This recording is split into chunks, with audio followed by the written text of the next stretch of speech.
What would you do if everything you believed to be true, about your strength, your honor, about the very essence of who you are, was systematically dismantled in a single terrifying night? For the elite soldiers of Colonel Kiyonao Ichiki, this wasn't a hypothetical question. It was the bloody reality waiting for them under the sweltering jungle canopy of a god-forsaken island called Guadalcanal. August 19th, 1942. Colonel Ichiki wasn't just a man, he was an idea. He was the living embodiment of the Bushido Code, the warrior spirit that had carved a massive empire across Asia. His men, the first echelon of the 28th Infantry Regiment, were not rookies. They were battle-hardened veterans of the campaigns in China, men who had known nothing but victory. In their minds, they were the ultimate warriors, spiritually and physically superior to any opponent. And who were their opponents? In their estimation, a bunch of soft-bodied boys from America.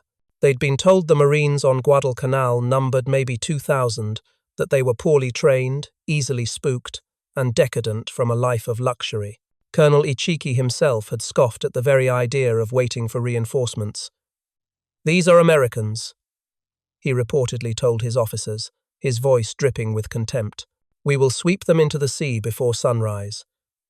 This wasn't just a miscalculation. It was a profound, almost religious belief in their own invincibility. It was an arrogance so deep, it had become the official doctrine of an entire army. And it was about to lead 900 of his men into a meat grinder. What none of these elite soldiers understood was that they were stepping into a whole different ballgame. They were about to collide not just with a different army, but with a different philosophy of war. Their faith in spiritual power was about to meet the cold, hard math of industrial firepower. The very jungle they thought would be their ally, the darkness they had mastered in other campaigns, was about to be turned against them by an enemy who fought with a brutal, systematic efficiency they had never imagined. The stage for this collision had been set 2 weeks earlier. On August 7th, 11,000 United States Marines of the 1st Marine Division had stormed the beaches at Lunga Point. Operation Watchtower was the first major American offensive of the Pacific War, a raw, untested punch thrown back at the Empire of Japan. Their objective was a nearly completed Japanese airfield, but the island itself was the first enemy. Guadalcanal wasn't a tropical paradise, it was a green hell. 90 miles of jagged mountains, impenetrable jungle, and disease-ridden swamps. The heat was a suffocating blanket you wore like a wet wool coat, the humidity a constant 90% that never allowed sweat to dry. Clouds of mosquitoes were so thick, men swore you could choke on them, and they carried a microscopic army of their own. Malaria, dengue fever, and a dozen other tropical diseases that would eventually cripple more men than Japanese bullets. But on that first day, the Marines found a ghost town. The 2,800 Japanese personnel, mostly construction workers, had vanished into the jungle, abandoning trucks, supplies, and most importantly, the airfield. The contrast was stark. While the Japanese forces scattered, the American engineers, the Seabees, immediately got to work. They were pragmatists, not poets of war. Within days, they had finished the runway. They named it Henderson Field, in honor of Major Lofton Henderson, a Marine aviator killed in the Battle of Midway. That dusty strip of land would become the strategic center of gravity for the entire campaign, a prize worth dying for. The Japanese response from the sea was swift and devastating. On the night of August 9th, the Battle of Savo Island became one of the worst defeats in the history of the U.S. Navy. 4 Allied heavy cruisers were sent to a watery grave. The remaining American fleet, panicked and bloodied, withdrew, taking most of the Marines' supplies with them. General Vandergrift's men were stranded, an island of 11,000 men in a sea of Japanese control. This naval victory only reinforced Japanese High Command's belief that the American ground troops were ripe for the slaughter, and Colonel Ichiki was the man to do it. His 917-man detachment landed undetected from destroyers on August 18th, 15 miles east of the American perimeter. His orders were to wait for the rest of his regiment, but Ichiki, blinded by his contempt for the enemy, saw a chance for glory. He sent out a patrol, a routine tactical move. It would be his first and last fatal mistake. On August 19th, a Marine patrol led by Captain Charles Brush stumbled right into the Japanese scouts. A brief, vicious firefight erupted. 31 of Ichiki's men were killed, but the real prize for the Marines wasn't the body count. It was the documents they found on an officer. These papers were the Rosetta Stone of Japanese arrogance. They revealed Ichiki's plans and, critically, confirmed that the Japanese believed they were facing a much smaller, weaker force. Captain Brush raced back. General Vandergrift knew a major attack was now imminent. He ordered defences strengthened along a sandbar at the mouth of the Ilu River, a river the Marines had mislabeled on their maps as the Tenaru. The name would stick, forever etched in Marine Corps lore. There, Lieutenant Colonel Leonard Cresswell's battalion prepared a welcome party. They didn't just dig foxholes. They engineered a killing field. Machine guns were positioned to create interlocking fields of fire, a seamless wall of lead that would sweep across every inch of the sandbar. 37mm anti-tank guns were loaded not with armor-piercing rounds, but with canister shot, essentially turning them into giant shotguns. Colonel Ichiki, instead of pausing to reassess after his patrol vanished, doubled down on his arrogance. He ordered a direct, frontal assault.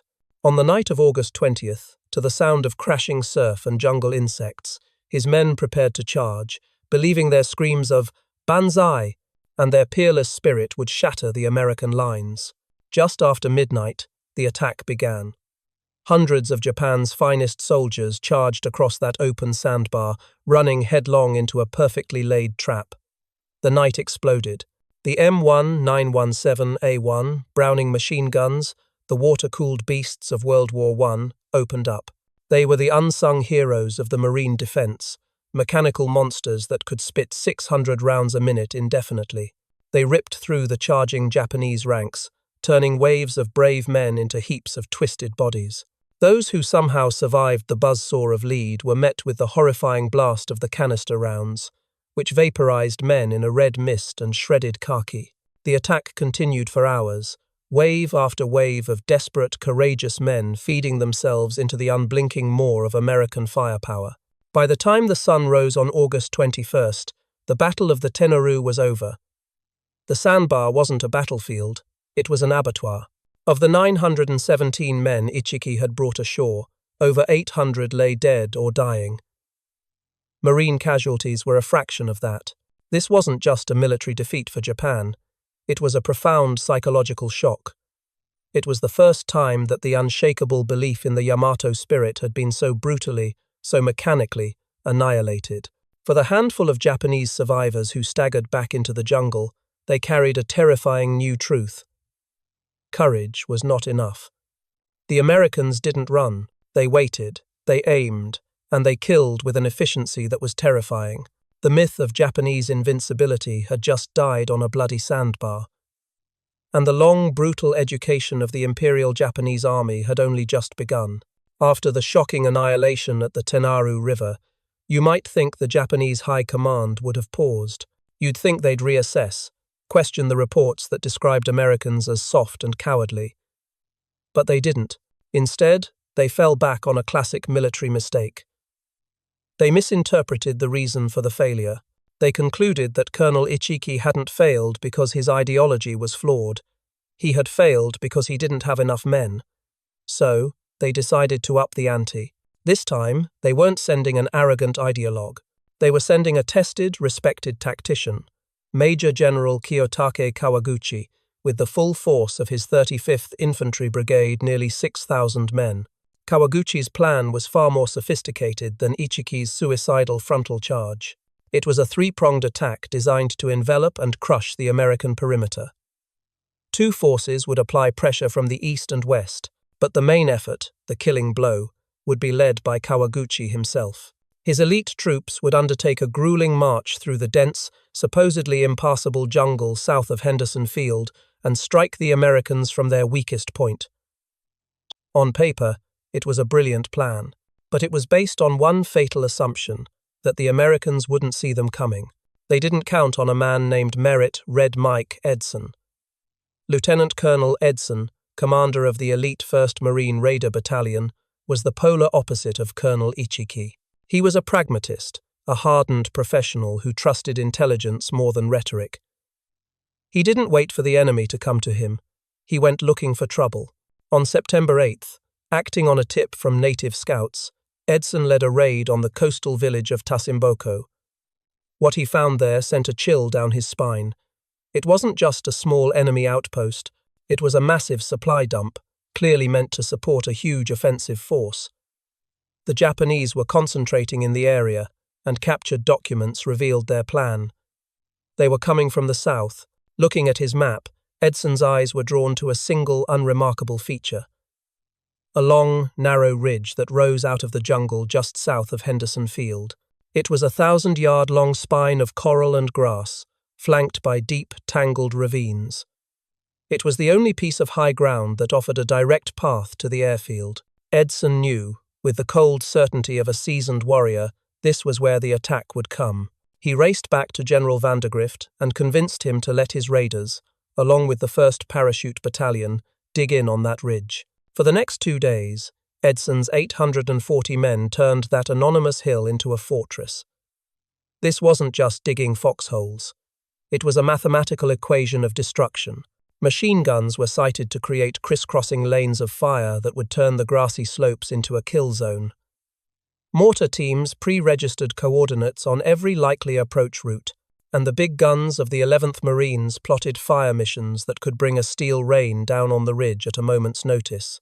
Edson was preparing to fight an American style of war, a war of systems, coordination, and overwhelming, calculated firepower. The ridge was no longer a piece of terrain. It was a trap. On the night of September 12th, the jungle came alive. The battle for what would become known as Bloody Ridge began. Kawaguchi's attack was insidious.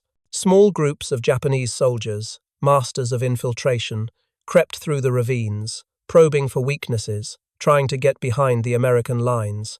The fighting was a chaotic nightmare of close-quarters combat. In the pitch-black darkness, illuminated only by grenade flashes and muzzle blasts, Marines fought for their lives with rifles, knives, and bare hands against ghosts that seemed to rise from the earth. But Edson's system held. When the Japanese probes found a spot and concentrated for a breakthrough, the mortars answered. When they massed for a major charge, the artillery of the 11th Marines erupted. They fired over 2,000 rounds that night, walking explosions up and down the ravines. The shells landed so close to the Marine lines, danger close, that shrapnel wounded friend and foe alike. But they shattered the Japanese assaults before they could gain momentum. This was also where a legend was born. Sergeant John Basilone, a tough-as-nails Marine from New Jersey, was in charge of a machine gun section that became the linchpin of the defense. As his men were killed or wounded around him, Basilone became a one-man army. He single-handedly repaired one gun under fire, then manned another, firing it until the barrel glowed cherry red. When ammunition ran desperately low, he hoisted a 100-pound ammunition crate on his shoulder and sprinted through a hail of Japanese bullets and mortars to resupply his gunners, keeping them in the fight. His raw courage held the line. As dawn broke on September 13th, the ridge was still in American hands. But it was a near-run thing. Kawaguchi still had fresh troops and was preparing to hit them again. Edson, seeing his men were at the breaking point, pulled his lines back, consolidating his position into a tighter perimeter around the final hill. Reinforcements arrived, but the Japanese were coming again. The second night was even worse. It was pure hell on a hilltop.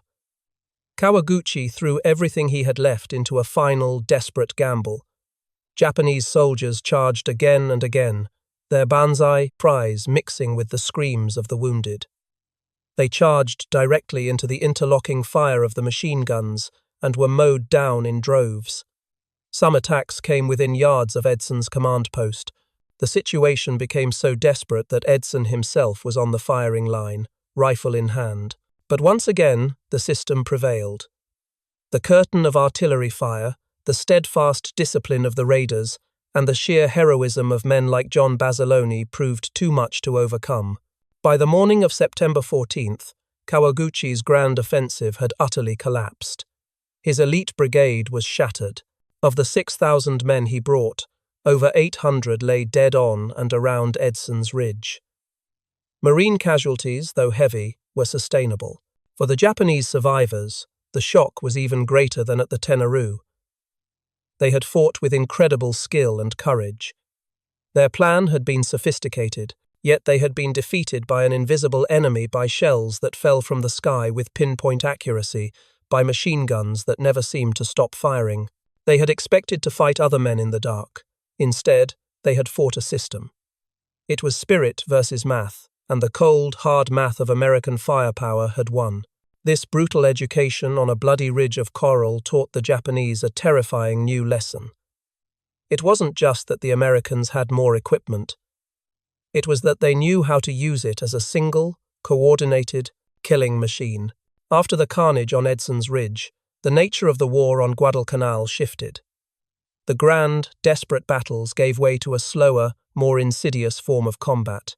For the soldiers on both sides, the greatest enemy was no longer the man with a rifle hiding in the jungle. It was the jungle itself. The island had declared war on everyone, and it fought with weapons far more patient and relentless than bullets or bayonets: starvation, disease, and despair. This new phase was defined by a single, critical lifeline for the Japanese: the Tokyo Express. Faced with the undeniable reality of American air superiority from Henderson Field during the day, the Imperial Japanese Navy devised a clever solution. They would use their fast, nimble destroyers to ferry troops and light supplies down the slot under the cover of darkness. It was a brilliant tactical feat. The destroyers could make the round trip from their bases in a single night, appearing like ghosts and vanishing before the American dive bombers could rise at dawn. For the Marines on the island, the nightly parade of enemy ships was a terrifying reminder that they were not alone. But the Tokyo Express had a fatal flaw. It was a system built for speed, not for sustenance. Destroyers could carry men, ammunition, and mail. They could not carry the heavy things a modern army needs to survive and fight: heavy artillery, trucks, engineering equipment, and most critically, food and medical supplies in bulk. For every Japanese soldier who stepped ashore, he was essentially stepping into a state of managed starvation from day one. He arrived with only what he could carry, with the expectation that he would have to live off the land. But this wasn't the fertile countryside of China. This was Guadalcanal, an island that offered little more than indigestible roots and poisonous plants. This logistical failure created a horrifying tale of two armies. On the American side, things were far from perfect, especially in the early months. Marines subsisted on captured Japanese rice and grimly joked about their Tootsie Roll diet of hard biscuits. But their supply line, while sometimes tenuous, was never completely severed. As long as Henderson Field remained in their hands, American transport ships could unload their precious cargo during daylight hours. They brought crates of canned rations, mountains of ammunition, and life-saving medical supplies. A Marine might hate his sea rations, but they kept him alive. If he was wounded, he had a chance to be treated at a field hospital with plasma and sulfur drugs. The system, however strained, was working. It provided not just calories, but hope. For the Japanese, there was no such system. There was only the jungle and the dwindling hope of the next express run. Their logistical reality was a nightmare. A single rice ball was often a soldier's ration for an entire day. As the weeks turned into months, men who had been elite warriors were reduced to skeletal figures, their uniforms hanging loosely on emaciated frames. Diaries captured from Japanese soldiers paint an almost unbearable picture of this slow-motion collapse. They wrote about the gnawing emptiness in their stomachs, about boiling leather from their boots to make a thin soup, about watching their comrades die not from a heroic charge, but from the quiet, agonizing grip of dysentery or malaria. The island, which they had intended to conquer, was now consuming them. The Japanese called Guadalcanal Starvation Island, and for good reason. More of their soldiers would die from disease and malnutrition than from American bullets. This physical decay was mirrored by a psychological one. For the American Marine, the misery was tempered by the knowledge that he was part of a larger, functioning machine. He knew replacements were coming, that ships were on their way. He could hear the reassuring roar of American planes taking off from Henderson Field every morning. For the Japanese soldier, there was only silence and a growing sense of abandonment. They felt utterly cut off, betrayed by the very empire they had sworn to die for. Their warrior spirit, their Bushido code, had no answer for a body racked with fever and a stomach screaming with hunger. How can you fight for the emperor when you can barely stand? The war on Guadalcanal had devolved into the most primal form of conflict, a battle for simple survival. It became a stark and brutal lesson, one that military strategists have studied ever since. Amateurs talk tactics, but professionals talk logistics. In the green hell of Guadalcanal, this wasn't an abstract concept. It was the daily, brutal reality that decided who lived and who died. It revealed the unglamorous, unheroic truth of modern warfare. An army doesn't just march on its stomach. It lives, fights, and dies by the strength of its supply chain. Japan's inability to sustain its forces was a far more decisive blow than any single battle. The slow, grinding attrition of hunger and disease was accomplishing what frontal assaults could not. It was systematically destroying the Japanese 17th Army from the inside out. By late October 1942, the situation on Guadalcanal had become a festering wound for the Japanese Empire. The constant drain of men and resources was unsustainable, and the shame of being held at bay by a supposedly inferior enemy was intolerable. Imperial General Headquarters in Tokyo decided the time for piecemeal attacks was over. They were going to settle this, once and for all. They planned a massive, coordinated offensive, a final gamble to annihilate the Americans, retake Henderson Field, and restore the honor of the Imperial Army. This time, they brought in the big guns. Lieutenant General Harukichi Hyakutake, the commander of the 17th Army, came to Guadalcanal to personally oversee the operation. He brought with him fresh, experienced troops from the elite 2nd Sendai Division. The plan was a refined version of Kawaguchi's failed strategy, a powerful feint from the west involving tanks to draw American attention, while the main force of nearly 6,000 men would again march through the southern jungle to deliver the decisive blow. To support this grand assault, Admiral Isoroku Yamamoto himself marshaled a powerful fleet of aircraft carriers and battleships, intending to lure the U.S. Navy into a decisive battle and obliterate them. It was an all-or-nothing bet. The land offensive kicked off on the night of October 23rd. The diversionary attack on the Matanikau River featured 9 Japanese tanks, a rare and fearsome sight on the island. But the American defenders, now reinforced with Army soldiers from the 164th Infantry Regiment, were ready. They had 37mm anti-tank guns dug in and waiting.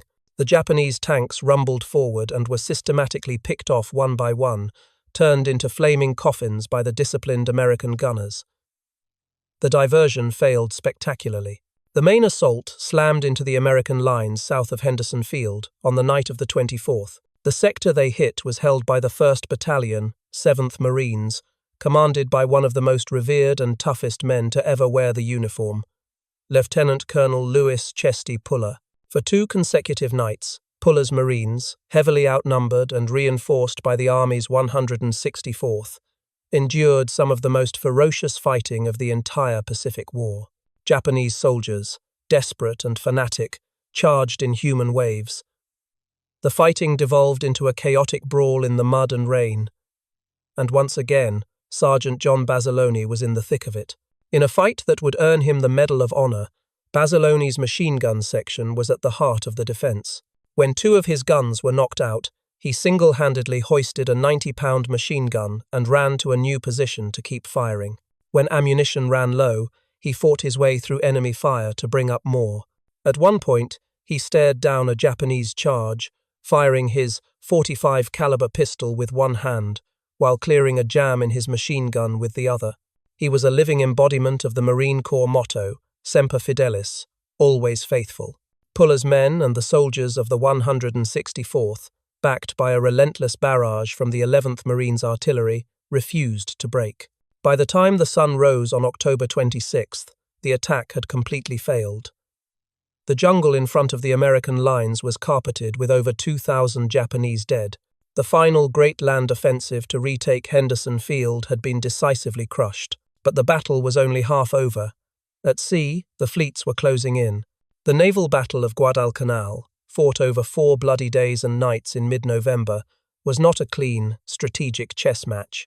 It was a series of chaotic, brutal barroom brawls fought at point-blank range in the dead of night. On the night of November 13th, an American force of cruisers and destroyers charged head-on into a Japanese fleet that included 2 battleships, Hiei and Kirishima, which were coming to bombard Henderson Field into dust. The ensuing melee was one of the most savage surface actions in naval history. Ships blazed away at each other from distances so close they could barely miss. The American flagship, USS Juno, was torpedoed and sunk, tragically taking the 5 Sullivan brothers with it. 2 American admirals were killed on their bridges, the only 2 to die in a surface engagement in all of World War II. The Americans lost 2 cruisers and 4 destroyers, but they achieved their mission. The Japanese battleship Hiei was crippled in the fight and sunk by American aircraft the next day. The bombardment was stopped. 2 nights later, the Japanese tried again, sending the battleship Kirishima back for another run. This time, she was met by the modern American battleships USS Washington and USS South Dakota. In a stunning display of technological superiority, the Washington, using her advanced radar to see in the pitch-black night, locked onto the Kirishima. In 7 minutes, she slammed 9 16-inch shells, each weighing as much as a small car, into the Japanese battleship. The Kirishima was transformed into a helpless, burning wreck and sank hours later. It was a shocking revelation for the Japanese Navy, who prided themselves on their night-fighting prowess. Their skill was no match for America's technology. Radar had changed the game forever. The final nail in the coffin was the fate of the Japanese troop convoy. 11 transports carrying 10,000 desperately needed reinforcements were caught at sea by aircraft from Henderson Field and the carrier USS Enterprise. One by one, they were bombed and sunk. Only 4 made it to the beaches of Guadalcanal, where they were promptly destroyed by artillery before they could unload. It was a complete and utter disaster. Japan's final gamble had failed on every level. Their grand land offensive was shattered. Their powerful fleet was beaten back with irreplaceable losses. Their vital reinforcements were at the bottom of the sea. For the starving Japanese soldiers still trapped on the island, the news was a death sentence. There would be no more help. There would be no victory. There was only the jungle, the hunger, and the enemy that grew stronger every day. By December 1942, the rhythmic pounding of American artillery and the constant drone of aircraft from Henderson Field had become the heartbeat of Guadalcanal. For the Japanese soldiers still clinging to life in their jungle encampments, it was a death knell. The grand offensives were over. The mighty fleet was gone. All that remained was the slow, agonizing endgame of starvation and disease. In Tokyo, the men who had boasted of sweeping the Americans into the sea were forced to confront a bitter, humiliating truth. They had lost. The decision was made not to reinforce the 17th Army, but to save what was left of it. In a stunning reversal of their no-surrender doctrine, the Imperial High Command authorized a secret evacuation, codenamed Operation K. It was, ironically, one of the most brilliantly executed Japanese operations of the entire war. Using their destroyers, the same ones that had served the now-defunct Tokyo Express, they began a series of daring nighttime runs in early February 1943. While a small rearguard fought fiercely to deceive the Americans into thinking another offensive was coming, the destroyers slipped in and out of the darkness, pulling thousands of emaciated, ghost-like soldiers off the island. The Americans, convinced the Japanese were landing reinforcements, were caught completely by surprise. When their final offensive pushed to the western tip of the island on February 9th, they found nothing but abandoned equipment and freshly dug graves. General Alexander Patch sent his famous terse message to his superiors. Tokyo Express no longer has terminus on Guadalcanal. The 6-month nightmare was finally over. The final butcher's bill was staggering. Of the roughly 36,000 Japanese troops sent to the island, over 25,000 would never leave. An estimated 15,000 were killed in combat, but a terrifying 10,000 more had been consumed by the island itself, dead from disease, malnutrition, and exhaustion. On the American side, the cost was also severe. Nearly 1,600 killed in action, over 4,000 wounded. Thousands more would be evacuated with crippling cases of malaria and other tropical illnesses that would haunt them for the rest of their lives. But Guadalcanal was more than just numbers on a ledger. It was a turning point, both strategically and psychologically. For the Allies, it was the first major land victory against the Japanese Empire. It proved that the Japanese soldier, for all his fanaticism and skill, was not invincible. It shattered the myth of Japanese superiority in jungle warfare. American forces had met the enemy in the worst possible environment and had beaten them. The strategic initiative in the Pacific had permanently shifted. From this point forward, the Allies were on the offense. For the Japanese, the lessons were far more devastating because they struck at the very core of their military identity. For the soldiers who survived, Guadalcanal was the place where their illusions died. They had been taught that their spiritual power, their Yamato Damashi, would triumph over any material disadvantage. On Guadalcanal, they learned that spirit was no defense against a 105mm howitzer shell. They learned that courage was useless when your body was crippled by malaria. They learned that the Americans were not the soft, decadent cowards of their propaganda. They were tough, well-led, and backed by a terrifying, seemingly infinite industrial machine that produced planes, ships, and bullets faster than Japan could destroy them. A captured Japanese officer, reflecting on the campaign, perhaps said it best. He noted that while the Japanese focused on the spirit of the individual soldier, the Americans had mastered the spirit of the materials. They had systems for everything. Systems for supply, for medical evacuation, for coordinating artillery, air power, and infantry into one seamless instrument of destruction. Japan's warriors had charged headfirst into that machine, and they had been systematically torn apart.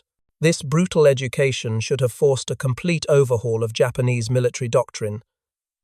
But the traditions of honor and saving face were too deeply ingrained. Officially, the defeat was blamed on supply issues and naval failures, not on the flawed ideology that sent thousands of men into unwinnable battles. And so, the lessons paid for in blood on Guadalcanal would have to be learned again and again on the bloody beaches of Tarawa, Saipan, and Iwo Jima. The legacy of Guadalcanal is a story of two nations learning hard truths about themselves and each other. The Americans learned how to fight and win, a new kind of war. They learned a grudging respect for the tenacity of their enemy. The Japanese learned that the war they had started was not a war of warrior against warrior, but a war of industry against industry, a war they simply could not win. The jungle of Guadalcanal, once just a forgotten spot on the map, had become a crucible, a place that burned away myths and revealed the brutal, unforgiving realities of modern total war. So, what is the ultimate lesson from this green hell? Is it the overwhelming power of firepower, the supreme importance of logistics? Or is it the fatal cost of arrogance? How did this clash of two warrior cultures on a remote island shape the rest of the Second World War? We'd love to hear your thoughts in the comments below. Your perspective is part of this story, and if you want to explore more untold stories of courage and resilience from World War II, make sure to like this video and subscribe to the channel. Thank you for watching.